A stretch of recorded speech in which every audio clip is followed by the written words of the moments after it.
सफेदी लिए हरे रंग का छिलका, ऊपर से नीचे तक लगभग बराबर गोलाई, अंदर पतली सी गुठली और रेशा रहित भरपूर गूदा। खा लें तो मिठास अंतरतम में घुल जाए। ये पटना के दीघा मोहल्ले का दूधिया मालदह आम है, जिसे बिहार के लोग आमों का राजा भी कहते हैं।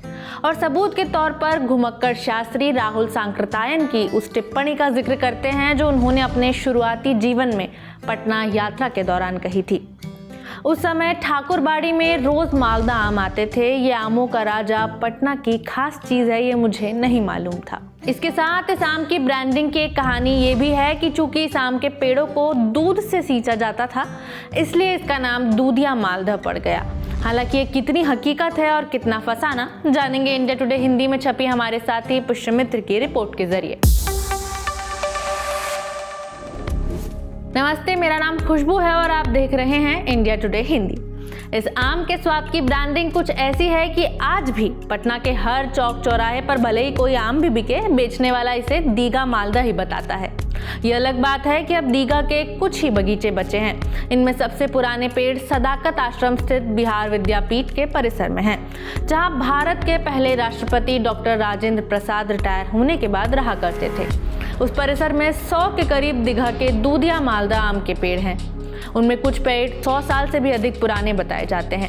इस दुर्लभ बागीचे के आमों की खुशबू लेने जब हम उस परिसर में पहुंचे तो बागीचे के माली मन्नू जी और 2 लड़के जाली लगी लग्गियों से आम तोड़ते नजर आए। सब कुछ इतने एहतराम से किया जा रहा था कि आम को कहीं से भी हल्की सी भी चोट न लग जाए। इसका कितना पेड़ यहाँ होगा? 100 पेड़ होगा।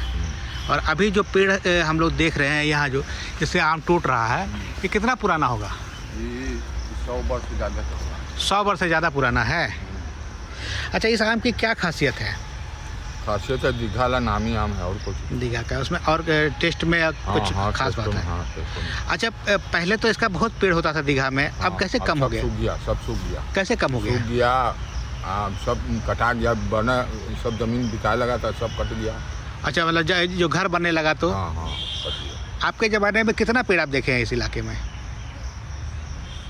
ढेर हजारों पेड़ से ज़्यादा देखे। हजारों पेड़ से ज़्यादा है। जब पेड़ों में मंजर आने लगते हैं तभी बिहार विद्यापीठ इस बगीचे को किसी कारोबारी को लीज पर दे देता है। फिर आम की देखरेख से लेकर इसकी तुड़ाई और बिक्री सब उस कारोबारी की जिम्मेदारी होती है। इस बार ये बगीचा दीघा के ही अखिलेश कुमार को मिला है। वो पहले भी कई बार इस बगीचे को लीज पर ले चुके हैं। हाँ, राजेंद्र बाबू यहाँ रहते थे और यहाँ पर मतलब पूरा बागान उन्हीं का समय का है। जितना भी पेड़ है उन्हीं का समय का सब है। उनसे पहले से भी बहुत सा पेड़ था। अच्छा, आप जो इस आम के बगीचे को लीज पर लेके इसको बेचते हैं, तो इसकी मांग कहाँ से होती है? कहाँ बेचते हैं? इस आम का मांग विदेश तक जाती है। हाँ। सभी जगह, मैंने भारत के तो सब स्टेट में जाता ही है। उसके बाद विदेश का भी डिमांड है। आप कहाँ बेचते हैं? अभी तो कल परसों दुबई आम गया है यहाँ से। अच्छा।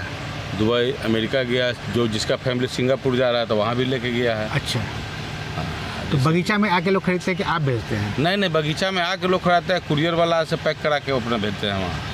मतलब आप कहीं नहीं आम लेके जाते हैं? नहीं, हम कहीं सब बगीचा से ही बेचते हैं। मेरा यहाँ का आम मार्केट में निकलता भी नहीं है। जो आते हैं बगीचा में से सामने ही तूर कर ले जाते हैं। वहाँ आम खरीदने पहुंचे रविंद्र यादव कहते हैं कि हमें इस आम के स्वाद का चस्का सा लग गया है।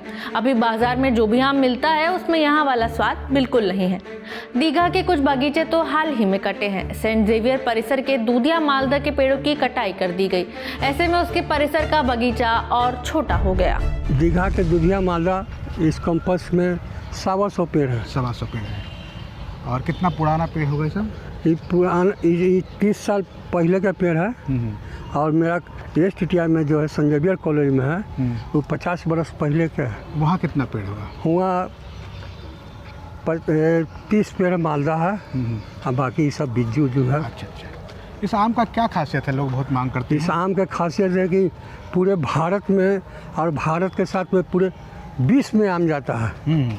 इसमें खासियत है कि छिलका पतला है, टेस्ट बहुत सुपर है। दीघा से मालदा आम के पेड़ों के विलुप्त होने की कहानी लेखक और पुराने वक्त के पत्रकार प्रबुद्ध विश्वास भी बताते हैं। मैंने अपने ज़माने में दीघा से सेंट माइकल से पुलसन डेयरी तक 3 किलोमीटर लंबा बागीचा देखा है। इसके ख़त्म होने की 2 वजहें रहीं। पहली वजह 1975 के आसपास यहाँ आम के पेड़ों में कीड़ा लगने लगा, जिसका बचाव नहीं हो सका। दूसरी वजह 1990 के बाद इस इलाके में तेज़ी से शहरीकरण हुआ, ज़मीन की कीमतें आसमान छूने लगीं तो पेड़ कटते चले गए। वजह जो भी हो, मगर अभी तो सच्चाई यही है कि दीघा में दीघा मालदा के पेड़ गिनती के रह गए हैं। यही वजह है कि बिहार सरकार ने जब इस आम के लिए जीआई टैग लेने की कोशिश की तो इसका नाम बदलकर पटना का दूधिया मालदा कर दिया और दीघा शब्द ही हटा दिया। 1907 के गजेटियर से पता चला है कि ये जो दूधिया मालदा आम, ये हमारा दीघा, हमारा विरासत क्रॉप है, हमारा हेरिटेज क्रॉप है।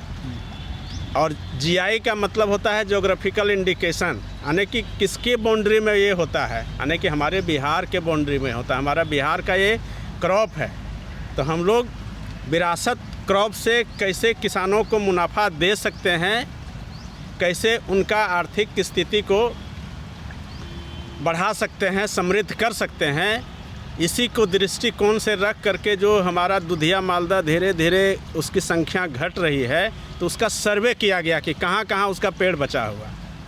उसके सर्वे में क्या पता चला? सर्वे में ये पता चला कि अभी भी 1500 से 2000 पेड़ हमारे हैं, लेकिन जो टाउनशिप एरिया है वो ज़मीन महंगे होने के कारण वो पेड़ कट रहे हैं और ज़मीन में बिल्डिंग बन रही है। इसलिए इसके बचाव के लिए कृषि अनुसंधान संस्थान पटना, जहां हम और आप अभी खड़े हैं, ये बिहार कृषि विश्वविद्यालय सबौर का एक अभिन्न अंग है। ये संस्था दूधिया मालदा आम को बचाने के लिए, संरक्षण के लिए 5000 पेड़, ये सारे पौधे जो हैं, पौधे हम लोग तैयार किए हैं किसानों के लिए, और 1 जुलाई से ये किसान विश्वविद्यालय का जो दर निर्धारित है उस दर पर ये बिक्री किया जाएगा। इसके अलावा पटना जिले के जिन गांवों में दीघा मालदा के नए पेड़ हैं, उन्हें भी ग्रामीणों ने अपने प्रयास से लगाया है। हालांकि दीघा मालदा के जो पेड़ दीघा से बाहर के इलाके में लगे हैं, उनकी गुणवत्ता ठीक ठाक होने के बावजूद भी वहां के किसानों को वैसी कीमत नहीं मिलती जैसी दीघा के इन संस्थानों में पैदा हुए आमों को मिलती है। हम देखते हैं कि पटना में दीघा में जो बाहर बेचता है टोकरी लगा के, सब कहता है कि व्यापुर का आम है। ऐसा क्यों कहता है? क्योंकि ये मनेर क्षेत्र और दीघा के बीच में यही बगीचा ज़्यादा मशहूर है, और यहाँ से ही आम दीघा जाता है ज़्यादा। बगीचा वाला भी यहीं से आम ले जाकर कुछ बेचता है लोग। तो आपके जो दूधिया मालदा, उसका क्या खासियत है?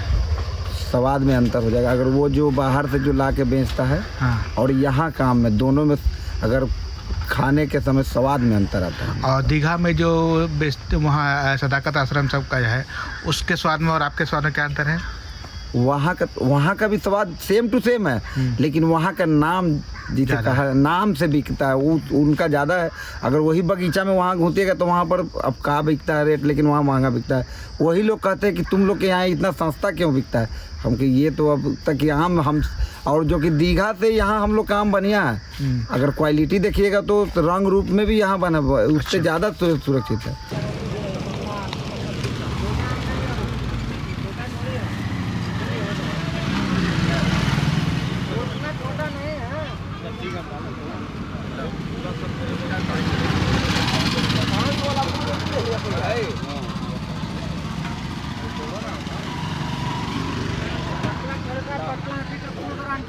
ये कहाँ का आम है? व्यापुर का है। कौन सा आम है? दूधिया मालदा है। दूधिया मालदा है ना।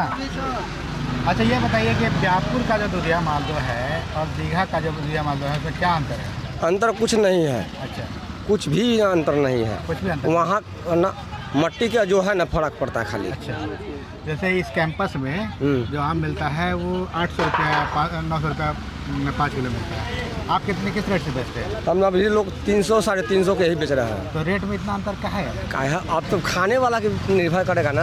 अच्छा, यहाँ नामी खाली हुआ दीघा का मालदा है। रही बात इसके रंग की, तो कृषि अनुसंधान केंद्र के वैज्ञानिक एसपी सिन्हा कहते हैं, ये जो दीघा एरिया जो पटना का है, जो ये दूधिया मालदा पे फेमस है, वो ऑक्सी लेयर दूध की तरह उस पे आ जाता है आम पे। स्वाद भी उसका बड़ा अनूठा है।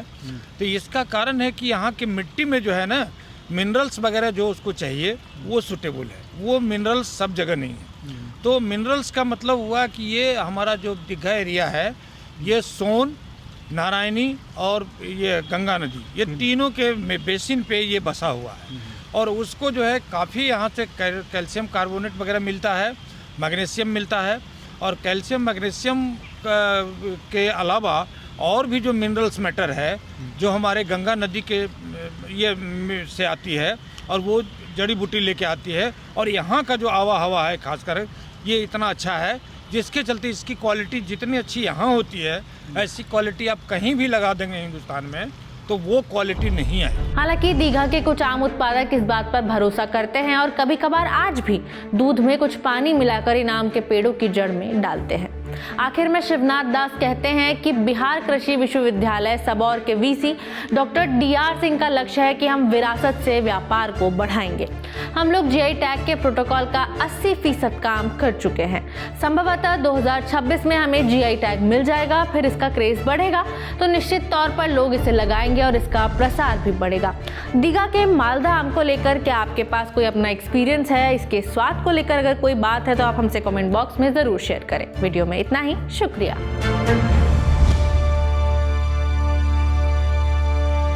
इसी तरह की तसल्ली से भरी हुई एक्सक्लूसिव रिपोर्ट्स देखने के लिए सब्सक्राइब करें इंडिया टुडे हिंदी का YouTube चैनल और बेल आइकन जरूर प्रेस करें ताकि वीडियो अपलोड होते ही आपको खबर हो जाए।